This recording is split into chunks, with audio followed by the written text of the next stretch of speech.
Assalamu alaikum everyone. This is Mohammad Muzammil Manaf from the platform of IQ School of Finance. And today we are going to start the topic value chain analysis. देखिए strategically speaking company दो तरीके के analysis करती है. एक external environment का जिसके अंदर पेस्टल, फाइव फोर्सेस और पोर्टस डायमंड आ जाता है. बिल्कुल इसी तरीके से एक इंटरनल एनालिसिस भी कंपनी अपनी खुद की अपनी ऑपरेशंस की अपनी खुद की कंपनी का जो है वो करती है. इंटरनल एनालिसिस के अंदर हमारे पास दो चीज़ें हैं, कैपेबिलिटी एनालिसिस और दूसरा है वैल्यू चेन. ये पांचों चीज़ें मुकम्मल करने के बाद company is able to assess कि उनकी स्ट्रेंथ्स क्या हैं, उनकी वीकनेसेस क्या हैं, based on the internal assessment, and opportunities क्या हैं, थ्रेट्स क्या हैं, based on the external assessment.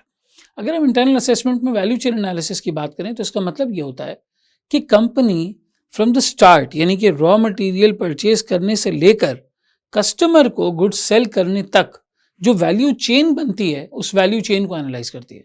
Sir इसे वैल्यू चेन क्यों कहा जाता है?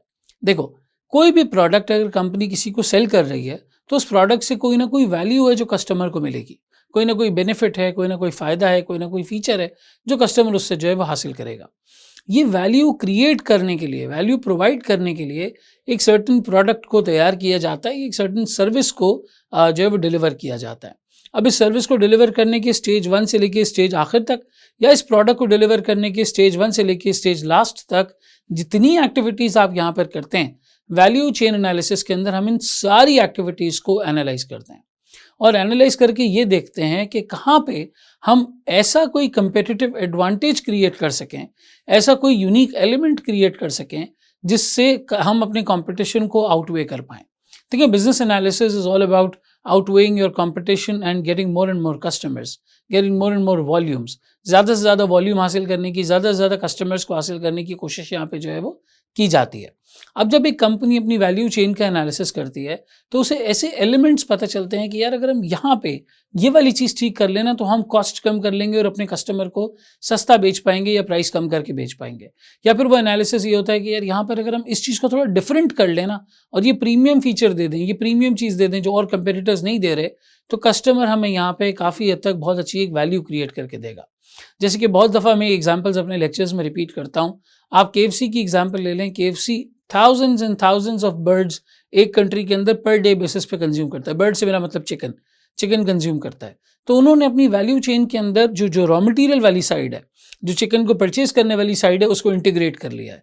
किस तरह इंटीग्रेट कर लिया? उन्होंने पोल्ट्री फार्म्स का कंट्रोल अपने हाथ में ले लिया है. उन्होंने पोल्ट्री फार्म्स अपने खुद के मेंटेन करना शुरू कर दिए और खुद चलाना शुरू कर दिए. इससे उनकी चिकन की कॉस्ट बहुत कम हो जाती है और रिजल्टिंगली वो अपने प्रोडक्ट की कॉस्ट को काफ़ी हद तक कम कर देते हैं. इसी तरीके से आप मैकडॉनल्ड्स की बात करें तो मैकडॉनल्ड्स ने अपने वैल्यू चेन के अंदर जिस चीज़ को मेक श्योर किया है वो है fast service, quick service. Fast food का कॉन्सेप्ट भी यही लेकर आए थे, क्विक सर्विस, फास्ट सर्विस का कॉन्सेप्ट. इन्होंने अपने वैल्यू चेन में इस चीज़ को फोकस किया है कि भाई हम प्राइसिंग बहुत ज़्यादा कम नहीं करेंगे, हमारा एक प्रीमियम प्रोडक्ट है, प्रीमियम क्वालिटी है उसकी, लेकिन हम क्विक से क्विक डिलीवरी देने की जो है वो कोशिश करेंगे और ऐसे सिस्टम्स को बनाएंगे, सारे प्रोसेसेस को इस तरह डिज़ाइन करेंगे कि जल्द अज जल्द 2 से 3 मिनट 5 मिनट के अंदर हमारा जो ऑर्डर है वो प्रिपेयर हो जाए और हमारे कस्टमर को उसकी सर्विंग जो है वो हासिल हो जाए. बिल्कुल इसी तरीके से आप अगर दूसरी कंपनीज़ का एनालिसिस करें तो हर कंपनी ने अपना कोई ना कोई यूनिक फैक्टर रखा हुआ होता है, कोई ना कोई डिफरेंट चीज़ रखी होती है. या तो वो कॉस्ट कम कर रहे होते हैं ताकि सस्ता बेच सकें, या फिर वो कोई ऐसी डिफरेंशिएशन दे रहे होते हैं अपनी वैल्यू चेन के अंदर कि वो बहुत ज़्यादा उसका प्रीमियम चार्ज कर सकें. अब इसी तरीके से आप वैल्यू चेन देखें, मिसाल के तौर पर रोल्स रॉयस की, वो जिस तरह से गाड़ी बनाई जाती है, फॉर्म की जाती है, इतनी अटेंशन टू डिटेल, 6 महीने 7 महीने 8 महीने लग जाते हैं गाड़ी को बनाने में. बहुत ज़्यादा उसके अंदर art work, hand work, artistic work बहुत तरीके से, बहुत सोफिस्टिकेटेड अंदाज में किया जाता है. अब ये उनकी वैल्यू चेन के अंदर एक यूनिक फैक्टर है जो बाकी कंपनीज बहुत जल्द कॉपी भी नहीं कर सकती और अफोर्ड भी नहीं कर सकती. और फिर वो बहुत ही नीश और सिलेक्टेड लोगों को दुनिया भर में अपने प्रोडक्ट्स को सेल करते हैं, अपनी गाड़ियों को सेल करते हैं, हर किसी को सेल नहीं करते. तो हर ब्रांड की, हर प्रोडक्ट की कोशिश होती है, तरीक़ाकार होता है कि हम क्या करें, हम या तो कुछ ऐसा यूनिक करें कि हम उस प्रीमियम के उस एडेड एडवांटेज के कुछ पैसे चार्ज कर सकें कस्टमर को और एक अच्छी चीज़ प्रोवाइड कर सकें. जैसे एप्पल के फ़ोन्स हैं, इकोसिस्टम बहुत स्ट्रॉन्ग है, सिक्योरिटी बहुत स्ट्रॉन्ग है, स्पीड पे कोई कॉम्प्रोमाइज़ नहीं है, एलाइड प्रोडक्ट्स बहुत ज़्यादा स्ट्रॉन्ग है, डेवलपमेंट और कोडिंग वगैरह से रिलेटेड बहुत ज़बरदस्त एक इकोसिस्टम बना हुआ है, स्टेटस सिंबल है, स्टाइल है, मार्केटिंग बिल्कुल यूनिक है, डिफरेंट है, अ लॉट ऑफ फैक्टर्स. उन्होंने अपनी वैल्यू चेन में बहुत सारी चीज़ें इस तरीके से जो है वो इनकलकेट की हुई हैं. लेकिन अगर उसी के बरक्स आप दूसरी कंपनीज को देखें तो शायद वो उसके करीब नहीं आ पाती, क्योंकि वो कंपेटिटिव एडवांटेज जो एप्पल के पास इन सारी चीज़ों के अंदर है, वो यहाँ पर दूसरी कंपनीज के पास नहीं है। देखिए, अगर आपके पास कोई कंपेरेटिव एडवांटेज नहीं होगा ना, तो कंपेटिटर्स आके आपको आउटवे कर जाएंगे, आप मार्केट में पीछे रह जाएंगे, और इस तरह से होगा कि बिजनेस एक कमोडिटाइज्ड बिजनेस हो जाएगा कि हाँ ठीक है, ये भी प्रोडक्ट बेचते हैं, कोई और भी बेचता है, इनसे खरीदें किसी और से खरीदें एक ही बात है। वो एक कमोडिटाइज्ड बिजनेस बन जाता है कि ठीक है भाई, कोई यूनिक चीज़ नहीं है, सब जैसे बेच रहे हैं ये भी वही कर रहे हैं। अब आप आमतौर पे प्याज, आलू, धनिया इस तरह की चीज़ें घर के लिए जब लेने जाते हैं, तो घर के पास जो हॉकर्स हैं, रेडी वाले हैं और ठिये वाले लोग हैं, सिमिलर चीज़ बेच रहे हैं। कोई बहुत ज़्यादा फ़र्क, बहुत ज़्यादा कोई यूनिक फैक्टर उसके अंदर जो है वो नहीं है। लेकिन अगर आप डिपार्टमेंटल स्टोर देखते हैं, तो उन्होंने अपनी वैल्यू चेन में क्या किया है, बहुत सारे प्रोडक्ट्स ऐड कर दिए हैं। इतने प्रोडक्ट्स ऐड कर दिए हैं कि जब आप एक स्टोर जाते हैं तो आपको पूरे महीने का, 15 दिन का, 20 दिन का, 25 दिन का सामान एक ही जगह से मिल जाता है। फिर वो कोई सर्विस वाला एलिमेंट होता है, जल्दी चीज़ें अवेलेबल हो जाती हैं, ट्रॉली सिस्टम होता है, आप आराम से नेविगेट कर सकते हैं पूरे स्टोर के अंदर, ज़रूरत की सारी चीज़ें उठा सकते हैं और बाहर निकल जाते हैं। एक एडेड एडवांटेज उन्होंने आपको वहाँ पे दे दिया। वैल्यू चेन को माइकल पोर्टर ने 2 सेगमेंट्स के अंदर डिवाइड किया है। एक है हमारे पास प्राइमरी वैल्यू चेन, जिसके अंदर तकरीबन 5 स्टेप्स मौजूद हैं। एक है हमारे पास सेकेंडरी वैल्यू चेन, जिसके अंदर तकरीबन हमारे पास 4 स्टेप्स मौजूद हैं। अब आए इसका एक छोटा सा नक्शा, एक खाका देखते हैं कि ये प्राइमरी वैल्यू चेन और सेकेंडरी वैल्यू चेन के अंदर क्या क्या चीज़ें इंक्लूडेड होती हैं, फिर हम उसकी डिटेल में बात करेंगे। अब आपके सामने यहाँ पर एक डायग्राम मौजूद है, जिसकी लोअर साइड के ऊपर आपको प्राइमरी वैल्यू चेन नज़र आ रही है। प्राइमरी वैल्यू चेन के अंदर हमारे पास इन टोटल 5 चीज़ें इंक्लूडेड होती हैं। सबसे पहला इनबाउंड लॉजिस्टिक्स, अभी मैं सिर्फ चीज़ों के नाम ले रहा हूँ। Inbound logistics, operations, outbound logistics, marketing and sales, and then after sales service. ये आपकी प्राइमरी वैल्यू चेन बनती है। हम वन बाय वन इसके मतलब को समझने की कोशिश करते हैं। अगर मैं सेकेंडरी वैल्यू चेन की बात करूं, तो सेकेंडरी वैल्यू चेन के अंदर हमारे पास 4 चीज़ें इंक्लूडेड होती हैं। ये 4 चीज़ें कौन कौन सी हैं? फर्म का इंफ्रास्ट्रक्चर, यानी कंपनी का infrastructure, human resource management, technology और प्रोक्योरमेंट। प्रोक्योरमेंट से मतलब परचेज डिपार्टमेंट। ये सेकेंडरी वैल्यू चेन के 4 एलिमेंट्स और प्राइमरी वैल्यू चेन के 5 एलिमेंट्स हमारे सामने एक डायग्राम की फॉर्म में मौजूद है। अब आए हम एक एक एलिमेंट को डिटेल में समझते हैं और उनकी एग्जाम्पल्स को डिस्कस करने की कोशिश करते हैं। सबसे पहला है हमारे पास इनबाउंड लॉजिस्टिक्स। इनबाउंड लॉजिस्टिक्स का मतलब होता है कंपनी का रॉ मटेरियल को अपने स्टोर तक लेकर आना। लॉजिस्टिक्स का मतलब आसान अल्फाज में समझे ट्रांसपोर्टेशन है, और इनबाउंड का मतलब है something inwards, towards the company, company की तरफ लेकर आना। ठीक है, इनबाउंड लॉजिस्टिक्स का मतलब होता है आप रॉ मटेरियल को और पैकिंग मटेरियल को, अगर एक मैन्युफैक्चरिंग कंपनी है, आप एक manufacturing company like Nestle, P and G, Unilever, RB, इस तरह की कंपनीज के बारे में सोचें। मैन्युफैक्चरिंग कंपनी से अपना रॉ मटेरियल लेकर आ रही हैं, ट्रांसपोर्टेशन के थ्रू अपना रॉ मटेरियल लेकर आ रही हैं, इसे इनबाउंड लॉजिस्टिक्स कहते हैं। अगर एक सिगरेट मैन्युफैक्चरिंग कंपनी, क्योंकि मैंने अपने ऑडिटिंग में फिलिप मॉरिस क्लाइंट काफ़ी दफ़ा किया है, अगर आप एक सिगरेट मैन्युफैक्चरिंग कंपनी की बात करें, तो टोबैको रॉ मटेरियल उस जगह से जहाँ से फार्मर उसको एक्सट्रैक्ट करता है, वहाँ से फैक्ट्री तक लेकर आना, ये इनबाउंड लॉजिस्टिक्स कहलाएगा। अगर आप मिसाल के तौर पे लाइमस्टोन ला रहे हैं सीमेंट बनाने के लिए, तो पहाड़ों से लाइमस्टोन लेकर सीमेंट की फैक्ट्री तक लेकर आना, ये इनबाउंड लॉजिस्टिक्स कहलाएगा। इसी तरीके से अगर आप इसी तरह की कोई डिटर्जेंट की, वॉशिंग पाउडर की कोई और कंपनी चलाते हैं और केमिकल को आप जो है वो सप्लायर से लेकर अपनी फैक्ट्री तक लेकर आते हैं, तो इसको इनबाउंड लॉजिस्टिक्स कहा जाता है। इनबाउंड लॉजिस्टिक्स की अगर हम वैसे डेफिनेशन देखें, तो इसका मतलब है आप रॉ मटेरियल को लेकर आ रहे हैं। सर, इनबाउंड लॉजिस्टिक्स में क्या ऐसी चीज़ एनालाइज कर सकते हैं, इस वैल्यू चेन में क्या एनालाइज किया जा सकता है? इनबाउंड लॉजिस्टिक्स में कंपनी की कोशिश ये होती है कि हम रॉ मटेरियल को लेकर आएँ, तो ऐसे लेकर आएँ कि ट्रांसपोर्टेशन की कॉस्ट हमें कम से कम लगे, या ऑर्डरिंग की कॉस्ट हमें कम से कम लगे। यानी कि जो आपने EOQ का मॉडल कभी ज़िंदगी में पढ़ा होगा, इकोनॉमिक ऑर्डर क्वांटिटी, वहाँ पे कंपनी क्या अचीव करना चाहती थी? वो ये अचीव करना चाहती थी कि मेरी होल्डिंग की कॉस्ट कम से कम हो, ऑर्डरिंग की कॉस्ट कम से कम हो, इसमें आप ट्रांसपोर्टेशन भी जोड़ लें।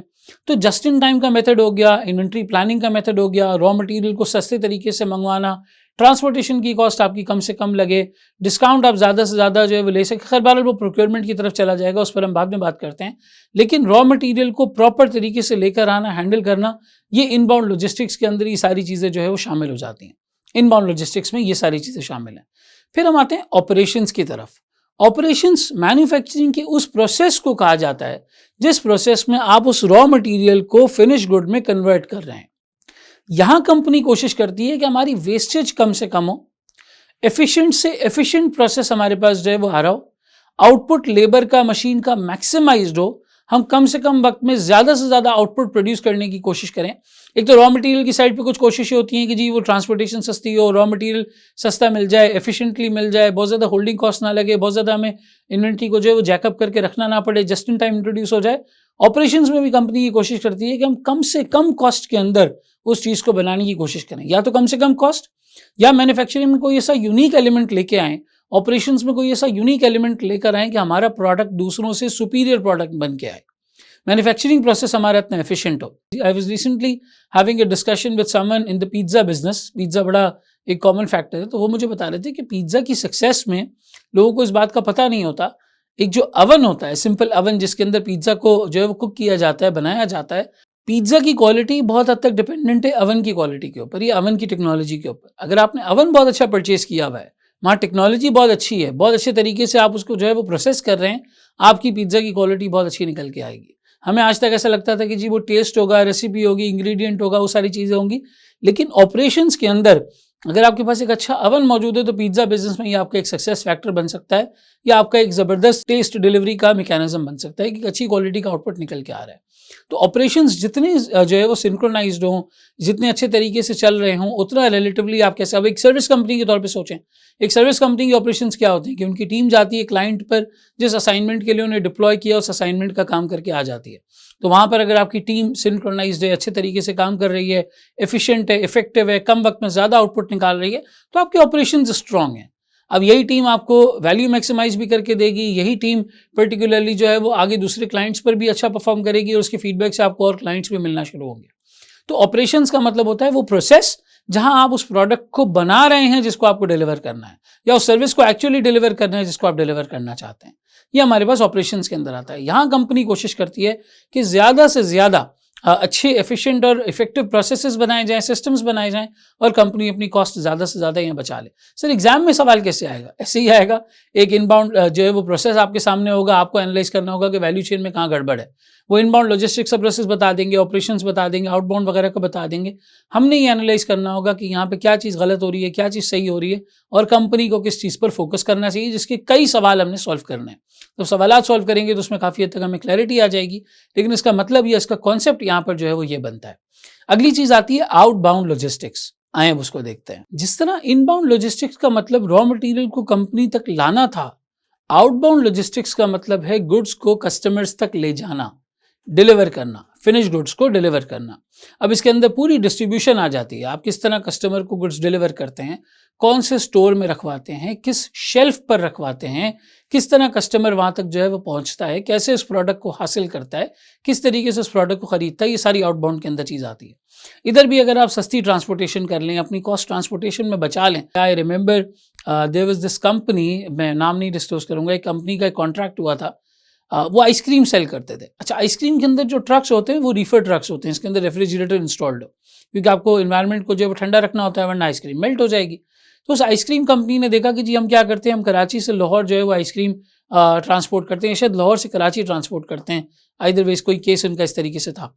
तो वन साइड जब आइसक्रीम वहाँ पर जाकर डिलीवर होती है, वापसी जो रीफर ट्रक है, जो गाड़ी है, वो खाली वापस आती है, तो ट्रांसपोर्टेशन की कॉस्ट इनकर होती है, और गालिबन उसका रीफर भी चला के रखना पड़ता है, क्योंकि वो बहुत ज़्यादा देर बंद नहीं रखना चाहते, तो उसकी कॉस्ट इनकर होती है।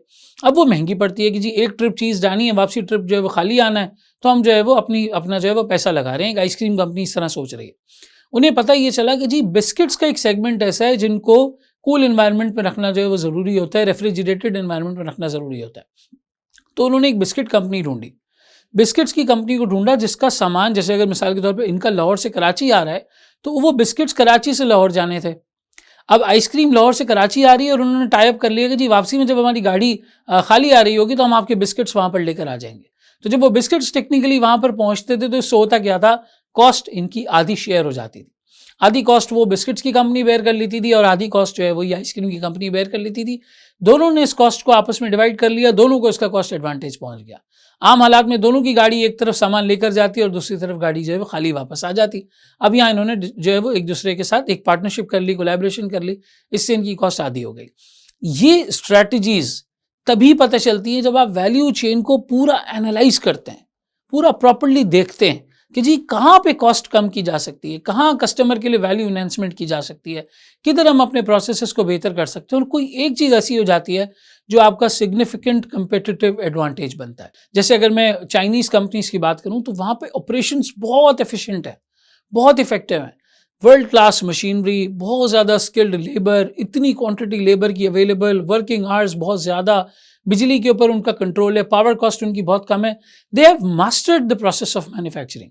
मैन्युफैक्चरिंग का प्रोसेस वो मास्टर कर चुके हैं, बहुत ही ज़बरदस्त तरीके से वो जो है वो चीज़ों को मैन्युफैक्चर करते हैं।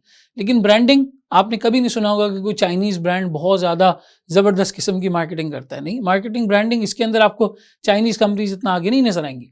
वहाँ पे जो सारा खासा है वो यूएस के हाथ में है।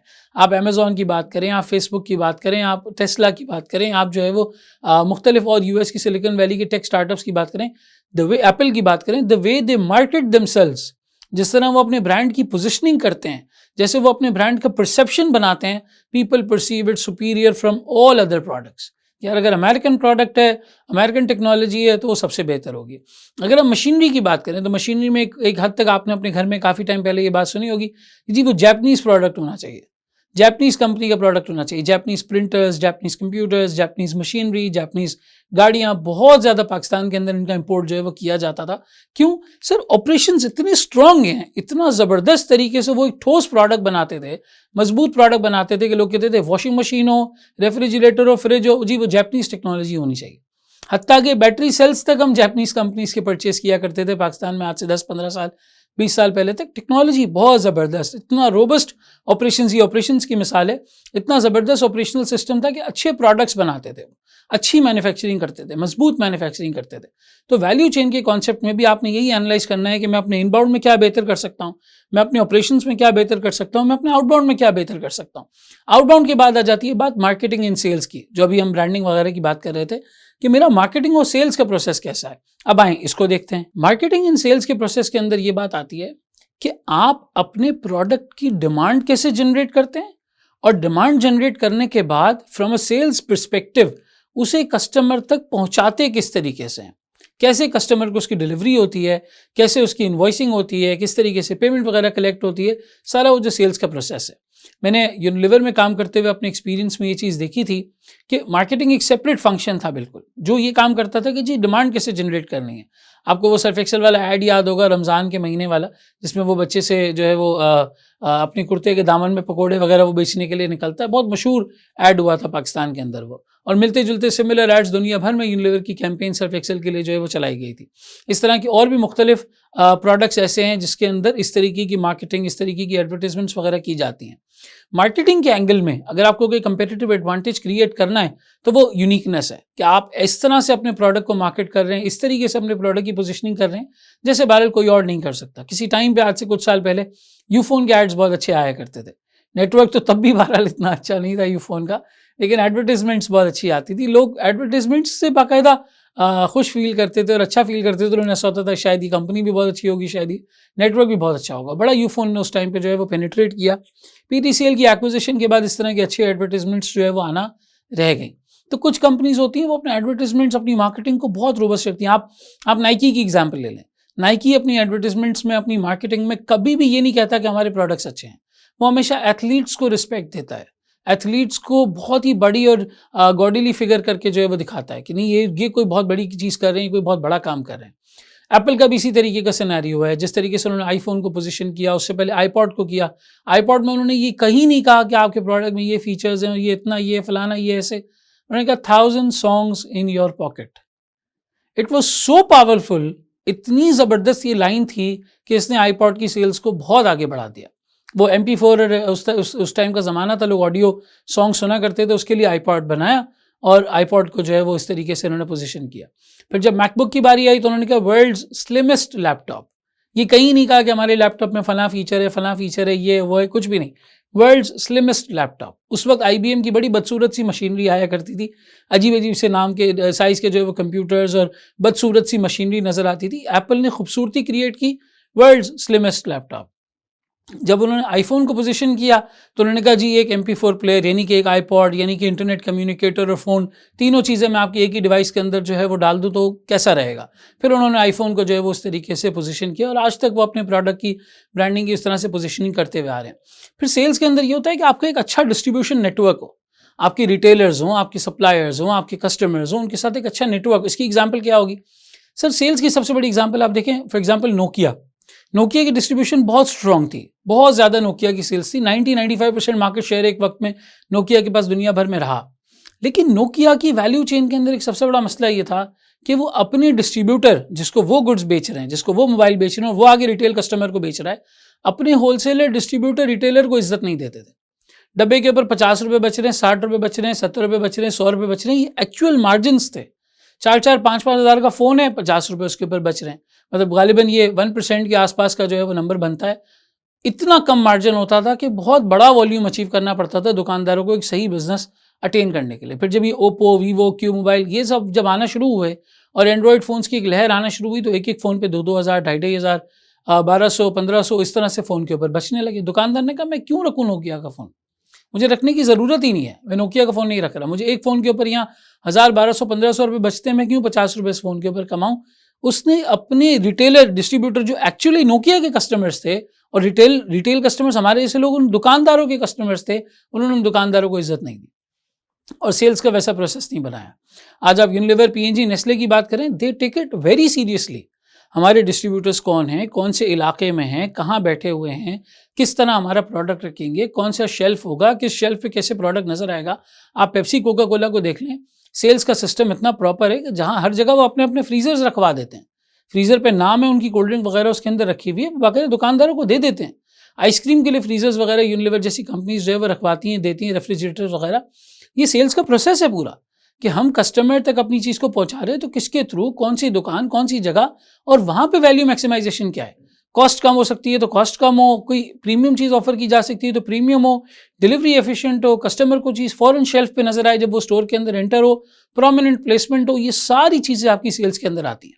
तो मार्केटिंग का मतलब डिमांड जनरेट करना है और सेल्स का मतलब उस डिमांड को अच्छे तरीके से फुलफिल करना है, कस्टमर तक सक्सेसफुली उस प्रोडक्ट को पहुंचाना है। अपने डिस्ट्रीब्यूटर्स, होलसेलर्स, रिटेलर्स के साथ एक अच्छी रिलेशनशिप मेंटेनेंस है। अगर फ्रेंचाइज दी हुई है आपने किसी को तो फ्रेंचाइज के साथ अच्छी रिलेशनशिप है, अच्छे प्रोसेसेस हैं, अच्छे कंट्रोल्स हैं। ब्रॉडवे इतना पेनिट्रेट इसलिए कर गया क्योंकि इनके टेस्ट में कंसिस्टेंसी है। पाकिस्तान में आप ब्रॉडवे पिज्जा की एग्जाम्पल लें, आपको अच्छा लगता हो या बुरा लगता हो, टेस्ट उसका वैसा ही है। पिज्जा हट ने इतना पेनिट्रेट किया पाकिस्तान में, टेस्ट वैसा ही है, सर्विस वैसी ही है, सेल्स के सारे मैकेनिज्म उस तरीके से जो है बने हुए हैं, हर जगह एक ही तरीके की आपको जो है वो डिस्ट्रीब्यूशन और सारी चीज़ें जो है वो नजर आएंगी। तो ये मार्केटिंग और सेल्स के अंदर आता है। यहाँ कंपनी कोशिश करती है कि हम बेहतर से बेहतर परफॉर्म करने की कोशिश करें और अपनी वैल्यू चेन को इंप्रूव करें। आखिरी एलिमेंट आता है प्राइमरी वैल्यू चेन के अंदर, वो है आफ्टर सेल सर्विस। कि आपने एक दफ़ा अपना प्रोडक्ट अगर बेच दिया, उसके बाद कस्टमर को कोई मसला होता है, कोई वारंटी क्लेम है, कोई दूसरा इस तरीके का मामला है, प्रॉब्लम है, इशू है, आप इजीली इसको जो है वो एक्सेस करें और जाके अपने प्रोडक्ट को सही करवा लें, अपने प्रोडक्ट को इंप्रूव करवा लें, या अगर बहुत ज़्यादा मसला है तो एक्सचेंज करवा लें। ये आफ्टर सेल सर्विस अगर अच्छी होती है और वहाँ पे कस्टमर को आप अच्छा ट्रीटमेंट दें, उसको बिल्कुल सौतेला ना कर दें कि नहीं जी आपने प्रोडक्ट खरीद लिया, अब हम आपको जानते ही नहीं हैं। अगर आप वहाँ पे अच्छी सर्विस दें, अच्छे तरीके से टैकल करें, कम से कम रखें अपनी वारंटी क्लेम की कॉस्ट को, लेकिन कस्टमर को अच्छा ट्रीटमेंट दें, कस्टमर दोबारा आएगा। वो बोलेगा यार ये जो जैसे भी है इनका प्रोडक्ट बेशक मीडियोकर लेवल का है, लेकिन कोई मसला होता है ना, ये बहुत अच्छे से जवाब देते हैं, ये बहुत अच्छे से ट्रीट करते हैं। तो प्राइमरी वैल्यू चेन के अंदर ये पांचों चीज़ें हैं। रॉ मटेरियल लाने में एफिशिएंसी, प्रोडक्ट बनाने में एफिशिएंसी, कस्टमर तक डिलीवर करने में एफिशिएंसी, मार्केटिंग और सेल्स के सिस्टम्स में एफिशिएंसी, इफेक्टिवनेस, और आफ्टर सेल सर्विस के अंदर एफिशिएंसी, इफेक्टिवनेस। यहाँ पर कोई एक यूनिक, दो यूनिक एलिमेंट्स आपने ऐसे बना लिए जो आपका कंपेटिटर कॉपी नहीं कर सकता, ये आपके लिए कंपेटिटिव एडवांटेज बन जाएगा। और अगर लॉन्ग टर्म तक वो इसको कॉपी नहीं कर सकता तो फिर ये सस्टेनेबल कंपेटिटिव एडवांटेज बन जाएगा और बहुत एक डिफरेंट जो है वो इसकी मिसाल हो जाएगी। आपने रिसेंटली देखा होगा इंडिया के अंदर शार्क टैंक नामी एक प्रोग्राम ने बड़ी जो है वो धूम मचाई दी थी। उसके अंदर एक स्टार्टअप के फाउंडर मौजूद थे भारत पे के नाम से। भारत पे ने अपनी वैल्यू चेन के अंदर एक बहुत कोर प्रॉब्लम को सॉल्व किया था। उन्होंने ये किया था कि भाई जो हमारा दुकानदार है उसकी जब कार्ड से पेमेंट होती है, QR कोड से पेमेंट होती है, हम उसके 1 या 2% काट लेते हैं। उन्होंने दुकानदार को बोला हम आपकी 1 या 2% नहीं काटेंगे, उल्टा आपको लोन देंगे। उन्होंने अपने ऑपरेशंस को, अपनी डिलीवरी को, अपनी चीज़ों को इतना ज़बरदस्त रोबस्ट तरीके से फिट किया था, इतनी दुकानें ऑनबोर्ड कर ली थी, इतने लोगों को ऑनबोर्ड कर लिया था कि वो लोन देना भी फ़ायदे में था और 1 और 2% अगर वो नहीं कट कर देते तो उससे उन्हें बहुत बड़ा कोई नुकसान भी नहीं हो रहा था। हर कंपनी को अपनी ये प्राइमरी वैल्यू चेन को इन टोटल, इन डिटेल देखना चाहिए कि क्या क्या चीज़ें इसके अंदर इंक्लूडेड हैं और कहाँ कहाँ एफिशिएंसी आ सकती है, कहाँ कहाँ इंप्रूवमेंट आ सकती है, क्या मज़ीद बेहतर हो सकता है, कहाँ कॉस्ट कम हो सकती है और उस हिसाब से अपने कंपेरेटिव एडवांटेज को डिलीवर करना चाहिए। ये 5 प्राइमरी एलिमेंट्स हैं प्राइमरी वैल्यू चेन के, जो कंपनी की कोर यानी प्राइमरी स्टांस को बताती हैं। अब आए हम 4 एलिमेंट सेकेंडरी वैल्यू चेन की भी जो है वो देखते हैं और इस पे समझते हैं कि वहाँ पे कैसे इंप्रूवमेंट्स वगैरह क्रिएट की जा सकती हैं। अब सेकेंडरी वैल्यू चेन के अंदर प्राइमरली हमारे पास ये 4 चीज़ें आती हैं: फर्म का इंफ्रास्ट्रक्चर, टेक्नोलॉजी, ह्यूमन रिसोर्स और प्रोक्योरमेंट। अगर मैं सबसे पहले फर्म के इंफ्रास्ट्रक्चर की बात करूं तो इसका मतलब आपकी कंपनी का स्ट्रक्चर कैसा बना हुआ है। सेंट्रलाइज्ड है, डिसेंट्रलाइज्ड है, ब्रांचेस का सिस्टम है, डिविजन्स का सिस्टम है, सेगमेंट है, डॉटेड रिपोर्टिंग है, मल्टीपल रिपोर्टिंग्स हैं एक मैनेजर को, फ्लैट स्ट्रक्चर है, टॉल स्ट्रक्चर है, किस तरह से कंपनी जो है वो बनी हुई है ऑल इन ऑल। अब जैसे फॉर एग्जांपल बाज़ कंपनीज की जो बाइंग होती है वो सेंट्रलाइज्ड होती है, एक ही जगह से पूरा प्रोक्योरमेंट हो रहा होता है। बाज़ कंपनीज का फाइनेंस एक ही मुल्क में बैठा होता है, बाज़ कंपनीज की पूरी टेक्नोलॉजी एक ही मुल्क में बैठी होती है, टेक्नोलॉजी की जो टीम है वो पूरी एक ही मुल्क में बैठी हुई होती है। तो डिपेंड करता है कि आपका इंफ्रास्ट्रक्चर कैसे बना हुआ है। कभी कभी आपके इंफ्रास्ट्रक्चर की वजह से भी आपको बहुत ज़्यादा कॉस्ट सेविंग्स हासिल हो जाती हैं और चीज़ें आसानी से जो है वो डिलीवर हो जाती हैं।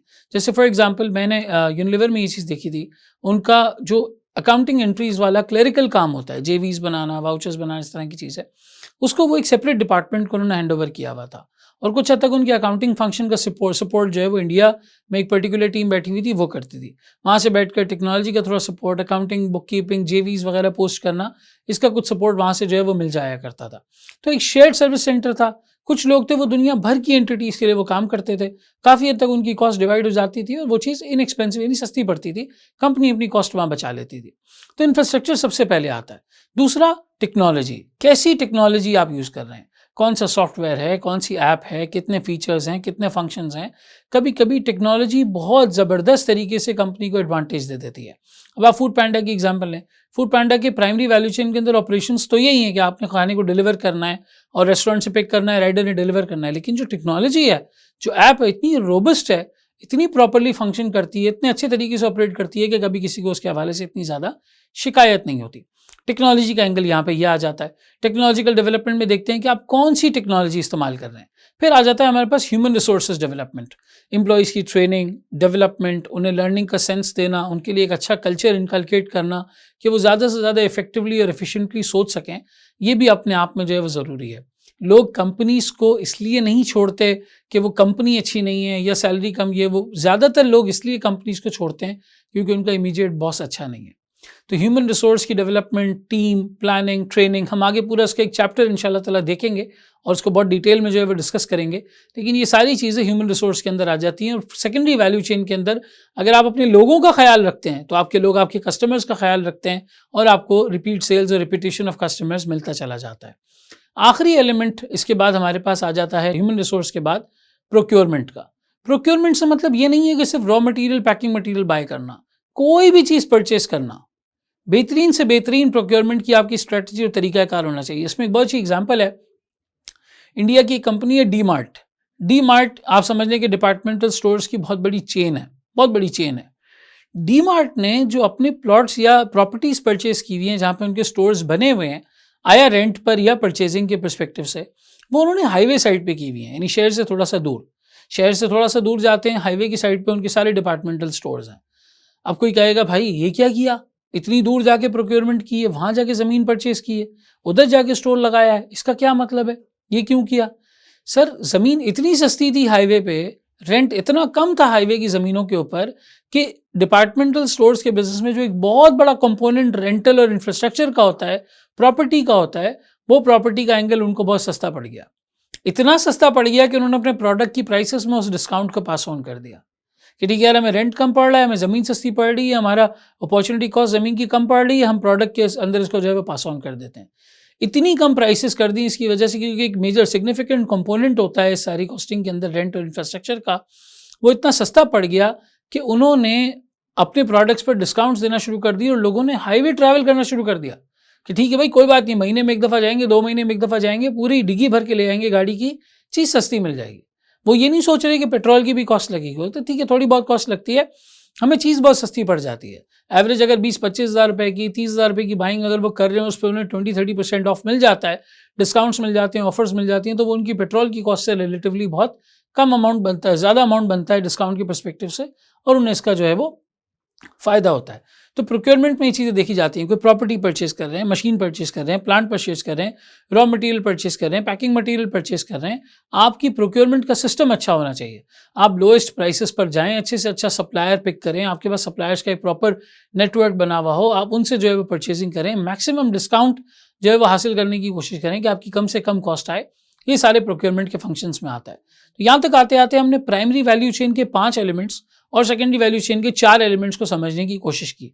प्राइमरी वैल्यू चेन वो कोर बिजनेस है जो कंपनी कर रही है। सेकेंडरी वैल्यू चेन वो फंक्शंस हैं जो इन 5 फंक्शंस को सपोर्ट करते हैं, इनको एक प्रॉपर सपोर्ट सिस्टम प्रोवाइड करते हैं। और इस सपोर्टिंग सिस्टम की वजह से आप कह सकते हैं कि प्राइमरी वैल्यू चेन और सेकेंडरी वैल्यू चेन जब मिल जाए तो एक कंपनी की पूरी कंप्लीट वैल्यू चेन जो है वो बन जाती है। सर इस एनालिसिस को क्यों किया जाता है? इस एनालिसिस को करने का तरीकाकार पहला तो ये है कि आप वैल्यू चेन के हर कंपोनेंट को समझें, इनबाउंड आउटबाउंड ऑपरेशंस, आपका marketing and sales, after sales service, technology, infrastructure, human resource development, firm का इंफ्रास्ट्रक्चर, प्रोक्योरमेंट, ये सारी चीज़ें आप स्टडी करें और देखें कहाँ कहाँ बेहतरी आ सकती है, कहाँ कहाँ इंप्रूवमेंट आ सकती है, कैसे कंपेरेटिव एडवांटेज हासिल हो सकती है, किस तरह कॉस्ट कम की जा सकती है, कुछ डिफरेंट किया जा सकता है, कोई प्रीमियम फीचर दिया जा सकता है, कोई प्रीमियम काम किया जा सकता है, अपने ब्रांड को पोजीशन किया जा सकता है, मार्केटिंग बेहतर की जा सकती है। ये वैल्यू चेन का पूरा करने का मकसद ये होता है कि कंपनी को उसका कंपेटिटिव एडवांटेज हासिल हो, एक ऐसा एलिमेंट, ऐसा एट्रीब्यूट हासिल हो जो कंपेटिटर कॉपी नहीं कर सकता, और उसकी वजह से आपकी सेल्स जो है वो ग्रो करें, आपकी सेल्स जो है वो बूस्ट करें, आप मार्केट में पोजीशन हासिल कर सकें और वक्त के साथ साथ ग्रो कर सकें। ऑल इन ऑल अगर मैं इन सारी चीज़ों को मिला लूँ तो वैल्यू चेन मुझे कंपेरेटिव एडवांटेज आइडेंटिफाई करने में, इंप्रूव करने में हेल्प करती है। और अगर वो कंपेरेटिव एडवांटेज ऐसी है जो लॉन्ग टर्म तक कॉपी नहीं हो सकती, तो इसको आप कहते हैं सस्टेनेबल कंपेरेटिव एडवांटेज। ये कंपनी का एक सस्टेनेबल कंपेरेटिव एडवांटेज बन जाता है। यहाँ तक आते आते हमारा वैल्यू चेन का कॉन्सेप्ट जो है वो मुकम्मल हुआ। अब आए हम इसके कुछ सवालात देखते हैं, क्वेश्चंस देखते हैं, और ये समझने की कोशिश करते हैं कि क्वेश्चंस में कंपनीज के एक्चुअल सिनेरियो में जब हमारे पास वैल्यू चेन की डिटेल्स आती हैं तो उस वक्त हमें इसको कैसे एनालाइज करना है और किस तरीके से इसको जो है वो सॉल्व करना है। Thank you so much. अल्लाह हाफिज़।